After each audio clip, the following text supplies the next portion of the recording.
Well, this week, Congress ignored all those promises for bipartisanship and transparency by locking the Republicans out of the room, holing up in secret middle-of-the-night meetings, and then hurriedly voting on an 1,100-page bill that not one member of the House or Senate had the time to read, much less understand. And they were in such a hurry to get this passed, they didn't even have a name for it. So in the interest of public service, I'd like to offer a title for this massive spending bill: the Congressional Relief Action Program. What could be more appropriate than calling it what it is and what it's likely to be, and really helping to bring jobs other than the guaranteed employment for 35,000 lobbyists in Washington who will now be going crazy trying to find a way to get a chunk of the Congressional Relief Action Program money for their clients. And they'll surely find a way. They always do. But you can rest assured that Congress had you in mind when they passed this Congressional Relief Action Program. They knew that if you knew what this Congressional Relief Action Program had in it, you'd be ready to kick the Congressional Relief Action Program out of them. So they passed it before you or they could read it. Of course, when the people of this nation get tired of this Congressional Relief Action Program, they can do something about it. You can vote these guys out of office. We can vote them out of office. Unfortunately, I'm afraid more than just simply voting ourselves is required. Have you ever seen Braveheart? You know, the scene where Mel Gibson, William Wallace walks into the King of Scotland to be, what do they call him, the Nobles Council, and says, "I've traveled more days than I can count. And I need every soldier you can summons, even your servants, even yourselves." Remember that scene? Well, that's where we're at now. We don't need to pick up arms at this point, but this might be the last chance before we do, before that actually becomes a reality in this country. So I have a little more cheerier outlook than that. I know how to fix our problem. I know, Jim, what are you thinking? You crazy son of a gun. How could you possibly fix the problems? It's just real simple. Okay, it's not real simple. Well, actually, it is simple. It's simple. It's a two-part plan. Part one, do you know that they work for us, that if enough of us actually got together, we could make them do something unheard of? Shh. We could make them tell the truth.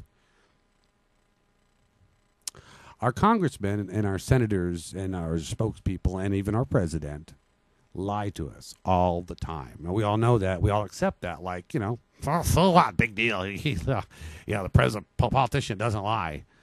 You know, there's a reason they tell a joke about the two-pecker politician, okay? But the two-pecker politician exists because we allow it. We can vote them out like Governor Huckabee just said. We literally can. And here's my plan, the two-party plan. Plan one is I intend to spend time traveling the country and going to where the people that don't tune in to news channels. There's a lot of people in this country that don't listen. They don't pay attention. They get their information about our country and all that's going on from 15 seconds worth of news on MSNBC or Fox News or whatever one source it is, from their websites, from their friends, from their girlfriends, from their boyfriends. I'm afraid many of our fellow Americans don't do much thinking for themselves about this. And I have to admit, who the hell wants to? It's about as exciting as watching dirt age. Unfortunately, it's something that if we all continue just to sit back and hope that things are going to turn out all right, my friends, I'm afraid we're going to be sorely disappointed, and I can't just sit back and allow that to happen and hope for the best. So I'm going to bring not the fight, but the conversation to them through this broadcast on location as JimLongForPresident.com. JimLongForPresident.com is obviously not a true political campaign, although, quite honestly, I would do a better job than some of the people running our country. Even when I made mistakes, they would be on trying to do what's right for we the people, because I am one of we the people. And you're one of we the people. And guess what? Little secret, guys and gals. If we all were to coalesce and actually get together, forget Democrat, Republican, black, white, woman, man, illegal. Well, actually, if you're illegal, you're illegal. It's a whole separate category. We'll talk about that another time. But if enough of us put enough heat on Washington, they would have to change those laws. If we made it where when they spoke to us and directly lied to us that they were held for perjury? Like, say, when is that done? Oh, when we lie to a judge, for instance. That we could do that one-on-one, and it's perjury. We're in trouble for it. They could do that to us by the millions, and we elect them. Look at the 2008, before the 2008 election. Look at the approval ratings of Congress, the Senate especially. I think it was 9%. And yet we gave them more power. In other words, we promoted them. Yes, we hate you to death. You suck so bad. We 9% approval rating.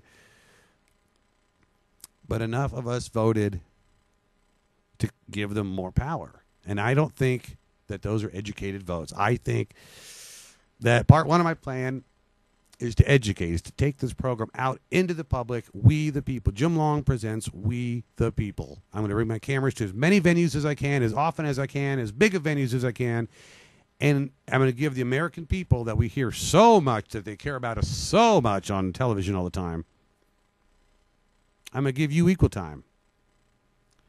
I'm going to give you the ability to actually let the people, the pinheads in Washington, actually know what the American people really think and feel. That's step one. That's going to be step two. It's something finite. Think about this for a minute. In 2010 is going to roll around, and we're going to have a midterm election. One of the midterms aren't as they normally don't get as much of a turnout as the presidential election does. This time, it's got to be bigger. This time, not only do we all have to vote, we know we do. I'm suggesting and asking for and actively recruiting to target 5, count them, 1, 2, 3, 4, 5 senators, and go campaign in their states. 5 vulnerable senators, 5 bad actors, not just 5 at random. First 2 I've got targeted, Arlen Specter and Harry Reid. They got to go. They're disgraces. There's enough evidence, compelling evidence, I think I can easily show why they care more about their jobs and their own back pockets than they do the country. And if that's the case, then they're doing our country a disservice.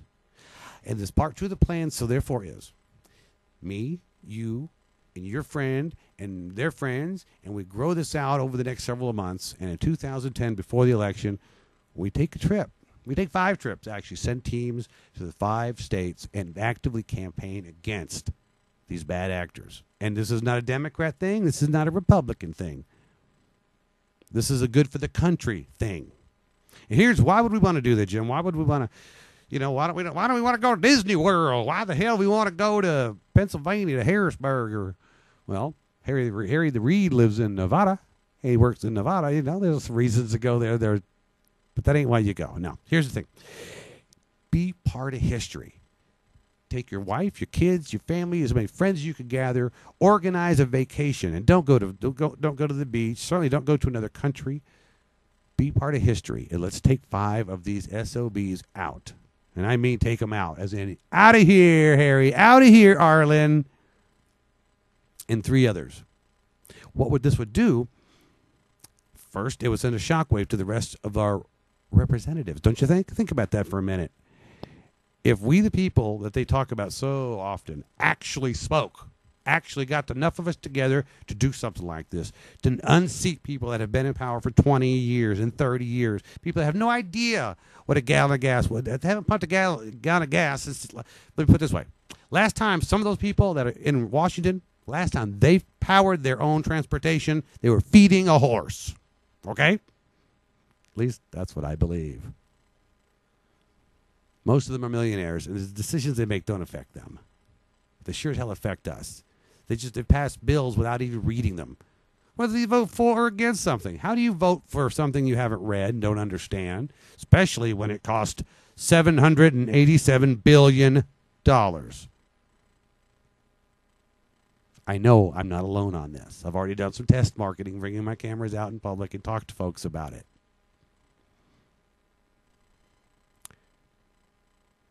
Save your money, plan the vacation, bring friends, bring your kids, and be part of history, and let's take back our country. Because, see, here's the problem.